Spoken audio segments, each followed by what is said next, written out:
അടൂർ വടക്കെടുത്താവ് ഗ്രൗണ്ടിൽ ഇപ്പോൾ see world expo നടക്കുന്നുണ്ട്. ഞാനിതുവരെ കുഞ്ഞിനെ ഇങ്ങനെയുള്ള കാര്യങ്ങൾക്കൊന്നും കൊണ്ടുപോയിട്ടില്ല കേട്ടോ. എങ്കിൽ പിന്നെ ഇവിടെ നിന്ന് പോയി നോക്കാമെന്ന് വിചാരിച്ചു. അങ്ങനെ ഞാനും അമ്മയും കുഞ്ഞും കൂടെ ആട്ടോ പോയിട്ടുണ്ടായിരുന്നത്. 100 രൂപയാണ് ടിക്കറ്റ് റേറ്റ് വരുന്നത്. അപ്പോൾ നമ്മൾ കയറി ചെല്ലുമ്പോൾ തന്നെ അത്യാവശ്യം പേടിക്കുന്ന കുറേ ഐറ്റംസ് അവിടെ ഇരിപ്പുണ്ടായിരുന്നു. അതൊക്കെ കണ്ട ആൾ മൊത്തത്തിലൊന്ന് വരണ്ടിട്ടുണ്ട്. അപ്പോൾ കുഞ്ഞു കുട്ടികൾക്കൊക്കെ ഒരുപാട് ഇഷ്ടപ്പെടുന്ന കുറേ ഐറ്റംസ് ഇവിടെ ഉണ്ട് കേട്ടോ.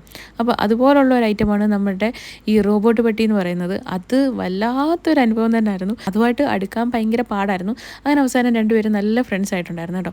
പിന്നീടുള്ളത് ഒരു 360 ഡിഗ്രി വിഷ്വൽസ് വരുന്ന ഒരു ഐറ്റമാണ്.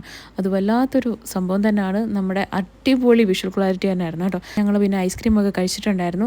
അത് കഴിഞ്ഞിട്ട് പിന്നെ എക്സിബിഷൻ ഹാളിലോട്ടാട്ടോ പോയിട്ടുണ്ടായിരുന്നത്. അവിടെ പണ്ടത്തെ നമ്മുടെ മിഠായിസും കാര്യങ്ങളും അങ്ങനെ കുറേ ന്യൂസ്റ്റ് ഉണർത്തുന്ന കുറേ ഐറ്റംസ് ഉണ്ടായിരുന്നു. ഇതെല്ലാം കഴിഞ്ഞ് വെളിയിലിറങ്ങിയപ്പോഴാണ് എനിക്ക് വലിയൊരു പണി കിട്ടിയത്. അവിടെ കുറേ റൈഡും കാര്യങ്ങളൊക്കെ ഉണ്ടായിരുന്നു. ഓരോന്ന് കാണുമ്പോഴും അതെല്ലാം ചാടി കയറാൻ വേണ്ടി ഇയാൾ പോകുന്നുണ്ടായിരുന്നു കേട്ടോ. അപ്പോൾ കുഞ്ഞു കുട്ടികളുള്ളവർ ജസ്റ്റ് അവിടേക്ക് ഒന്ന് പോയി ഇതൊക്കെ ഒന്ന് കണ്ട് കുഞ്ഞുങ്ങളെയൊക്കെ ഒന്ന് കാണിച്ചിട്ട് വരിക.